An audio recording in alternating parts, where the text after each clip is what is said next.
Hello दोस्तों, क्या आप सरकारी कर्मचारी हैं या आप सरकारी कर्मचारी के जॉब के लिए तैयारी कर रहे हैं या आपकी सरकारी जॉब लगने वाली है? तो ये वीडियो आपके लिए बहुत इंपॉर्टेंट होने वाला है, क्योंकि आज हम बताएंगे एनपीएस यानी कि नेशनल पेंशन सिस्टम के तहत रिटायरमेंट के बाद आपको कितनी पेंशन मिलेगी। हम कैलकुलेशन करेंगे आपके बेसिक पे, डियरनेस अलाउंस, आपके डेट ऑफ रिटायरमेंट और डियरनेस अलाउंस के आधार पर ये कैलकुलेशन करेंगे। सेवंथ पे कमीशन पे मैट्रिक्स के अनुसार आपकी पेंशन की गणना कैसे होगी, इसके बारे में बताएंगे। इस वीडियो में आप एक आसान एनपीएस कैलकुलेटर के जरिए बताएंगे कि आपकी भविष्य की पेंशन कितनी हो सकती है। तो दोस्तों, जो एनपीएस कंट्रीब्यूशन का स्ट्रक्चर क्या होता है वो बता देते हैं। इसमें क्या है कि आपकी basic salary plus dearness allowance पर 10% जो कर्मचारी होता है उसका योगदान होता है, प्लस सरकार की ओर से 14% यानी कि जो बेसिक सैलरी प्लस डीए का 14% योगदान होता है। तो चलिए, ये थोड़ा क्रिटिकल हो जाएगा, लेकिन आपको हम कैलकुलेशन के माध्यम से जो है, अपने जो कैलकुलेटर है उसके माध्यम से आपको बताते हैं। अगर आपकी भी कोई क्वेरी है, कोई सुझाव है या कोई जानकारी चाहते हैं तो आप कमेंट बॉक्स में कमेंट करके बता सकते हैं। तो दोस्तों, ये हमारा कैलकुलेटर खुल चुका है जो कि एनपीएस कैलकुलेटर है। ये expected maturity values of NPS subscription based on seventh pay commission of central government employ. मैं सेवंथ पे कमीशन इसलिए लेकर चल रहा हूँ क्योंकि अभी 8 पे कमीशन आया नहीं है।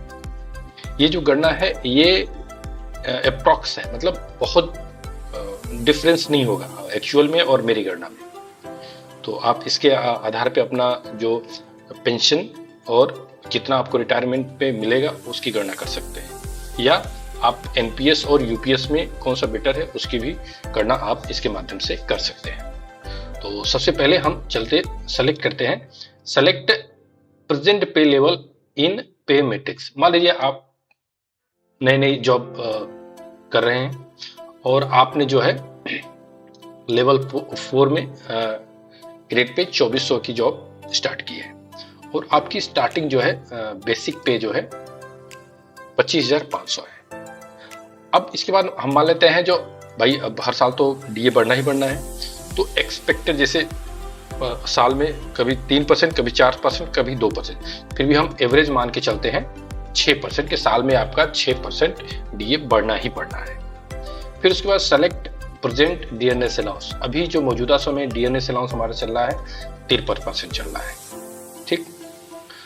अब आगे बढ़ते हैं, सेलेक्ट रिटायरमेंट डेट। मान लीजिए आज आपकी जॉब लगती है तो 30 साल बाद आप रिटायर होते हैं, तो 2055 में आप रिटायर होंगे और डेट आज का हम डेट डाल देते हैं 16 तारीख, ठीक।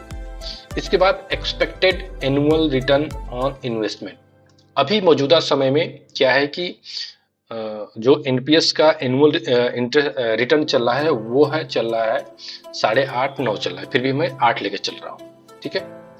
अब आता है enter NPS fund balance as on date, click here. मान लीजिए आपका जो एनपीएस बैलेंस कितना है, अभी तो मान लीजिए नई जॉब लगी तो 0 ही होगा। मान लीजिए कोई पहले से जॉब में रहा है, कोई छोड़ के दूसरी जॉब पर खड़ा हो, तो उसका जो बैलेंस हो उसमें ये इंटर कर देंगे, इसको हम अभी 0 ही रखते हैं। फिर उसके बाद है select annuity amount to be allocated for NPS pension. Minimum 40% और मिनिमम 40% ही रखते हैं। आप इसे भी ज्यादा बढ़ा के इस पे रख सकते हैं 45, 50, 55, 60, फिर भी हम 40 रख रहे हैं। अब बढ़ते हैं आगे select expected annuity rate of monthly pension. हम भाई 2055 में क्या मार्केट चलेगा क्या नहीं, लेकिन फिर भी एक रफली जो है हम 7% लेके चलते हैं। 7% से नीचे हमारा एनुअल रिटर्न नहीं जाएगा, वो जाएगा भी नहीं, 7% से नीचे ऊपर ही जाएगा। फिर इसके बाद अब हम जो है कैलकुलेट मैच्योरिटी वैल्यू। अब ये हमारा आ गया graph, your NPS corpus at retirement. तो हमारा जो लमसम वैल्यू जो वो हो गया 1,50,77,000, यानी कि जो 60% हम निकालेंगे ना, हमको जो है कितना मिलेगा, लगभग 1.5 करोड़ मिलेगा। अब जो है जो हमारा एन्युटी वैल्यू 1 करोड़ हो जाएगा, यानी कि 40%, यानी कि 40% पे हमारा जो है 1 करोड़ पे हमारी पेंशन बन जाएगी। अब चलते हैं नीचे। अब हमारा ये NPS subscription rate of interest maturity value, तो हमारा जो एनपीएस सब्सक्रिप्शन है वो यानी कि टोटल हमने 30 सालों में कितना जमा किया, वो जमा किया 79,88,000 रुपये जमा किया। अब हमारा जो 79,88,000 रेट ऑफ इंटरेस्ट के साथ हो गया 1,71,00,000 हो गया।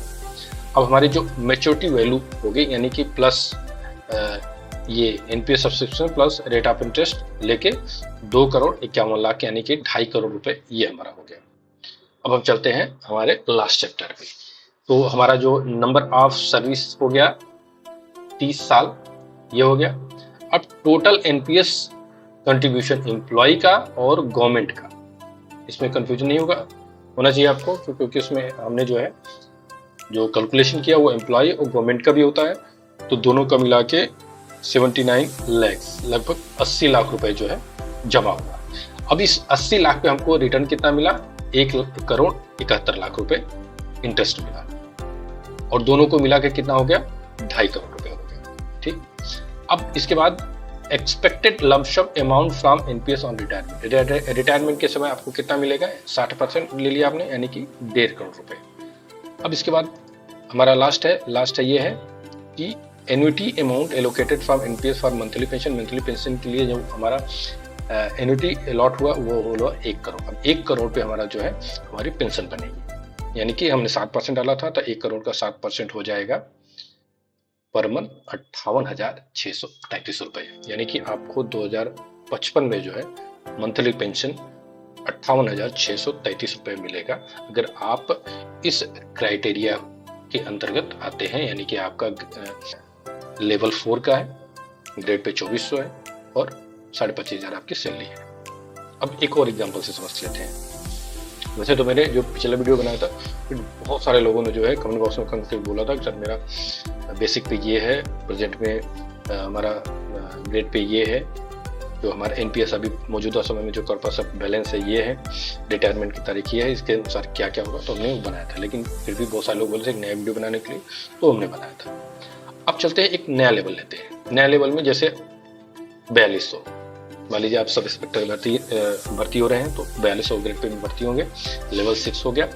और यहाँ आपका जो है शुरुआती जो आपका बेसिक पे होगा वो होगा 35,400 रुपए। डी एज यूजुअल मान लीजिए 6% बढ़ेगा ही बढ़ेगा। प्रेजेंट में आपका जो है डीएनएस अलाउंस 53% है और 30 साल बाद यानी कि 2055 में आपका रिटायरमेंट है। और एक्सपेक्टेड एनुअल रिटर्न 8% ले लेते हैं। फंड आपका अभी 0 है। 40% जो है आपका अमाउंट का जो है एनपीएस के लिए एलोकेट हो चुका है, और जो एम्यूनिटी रेट है मंथली पेंशन के लिए वो 7% ले चुके हैं, और इसमें हम कैलकुलेटर दबा देते हैं। अभी हमारा हो गया, यानी कि लमसम अमाउंट हमको 2 करोड़ रुपए हमको रिटायरमेंट के समय मिलेगा। पेंशन किस पे बनेगी, 1,39,00,000 पे हमारी पेंशन बन जाएगी। ये हो गया हमारा टोटल जो है 1,10,00,000 रुपया हमारा जमा हुआ है, यानी कि मैंने और सरकार ने जमा किया है। इस पे हमको रेट ऑफ इंटरेस्ट 2,37,00,000 मिला। टोटल 3.5 करोड़ जो है हमारा मेच्योरिटी वैल्यू हो गया। हमारा ये समराइज कर लेते हैं। हमारा टोटल सर्विस 30 साल हो गया। हमारा जो एम्प्लॉय का गवर्नमेंट का कंट्रीब्यूशन कितना हो गया, 1,10,00,000 हो गया। इसके बाद जो है हमारा टोटल रिटर्न क्या हो गया, इस पे टोटल रिटर्न हो गया 2,37,00,000 रुपए।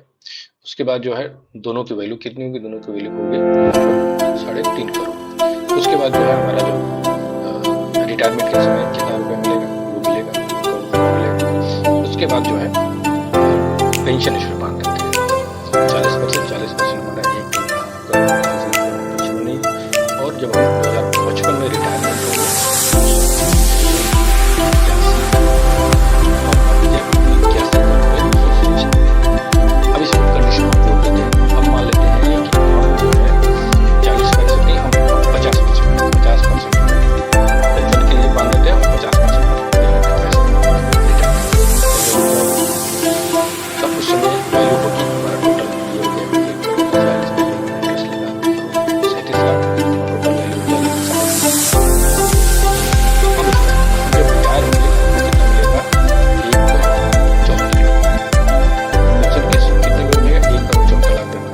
जाएगा, और पेंशन हमारी कितनी हो जाएगी 1,00,000 रुपए।